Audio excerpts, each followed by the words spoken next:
Okay, often the next question is, this is all very scary, are there any silver bullets? The types of things that get quoted are hosted payment pages, a payment gateway. If I install an SSL certificate, will I be compliant? If I install a hardware security module to encrypt all the card numbers on the local network, will I be compliant? All of these do go towards becoming compliant, but unfortunately there are not any specific silver bullets. As we saw earlier, there are a whole raft of reasons that fall outside of a technical implementation.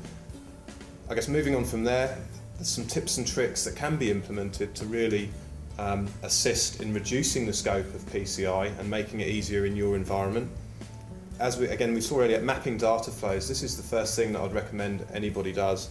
That's really allows you to get a feeling for what's actually in scope and what's out of scope. There's no point in immediately hitting the whole network with a PCI compliance program when half of it may not actually be in scope and you may not need to. So that basically the concept behind this mapping of data flows is to document every single entry point of cardholder data to your organisation, whether it's through a call centre, a website, through the IVR system, and then following that cardholder data through that entire process to see where it goes. Once you've got those processes actually mapped out, you can then start to look at the actual business functions, and if those functions really do need to see that cardholder data along the way. As an example of a data mapping, just at a very high level, but just to give the concept, you might have a customer that visits your website and they enter in their credit card details. Those credit card details are then passed through to your accounting software. The accounting software speaks to a bank link server to get authorization on that transaction.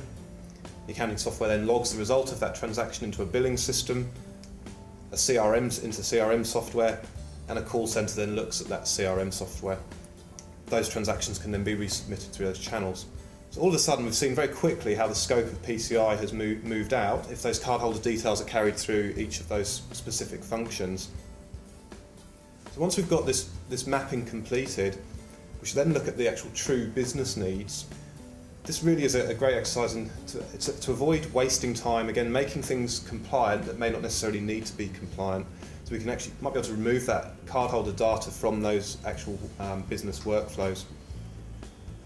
The first question is, does your business really need to store the full PAN? PAN is primary account number, which is the actual credit card number. Really the reasons you need to store the primary account number in full is for refunds, recurring payments, or fraud investigation purposes. And then if you do need to perform any of those functions, have a look and see which staff members actually perform those functions and which staff members really need to actually see that full PAN. Are there options to one-way hash a credit card? That's whereby a credit card comes in, it's converted to a set of messed up information that can't be read or understood by anybody, and then the next time that card comes in, it's converted to exactly the same set of messed up data. So that's a mechanism of matching, okay, I've received the cardholder data for a second time, I now know it was what was originally received the first time. So it really depends on mapping those business flows. Can you truncate the credit card details? If you're using stored credit card details purely for identifying what payment instrument was used by your customers, maybe you can store just the last 6 digits or the last 4 digits of the card number. That way when the query comes in, your call centre staff might just see the last 4 digits and they can say, yes, I can see the payment you made previously was made with the card number ending in this. And typically the customer will have 2 or 3 cards and they'll know which card it is you're referring to.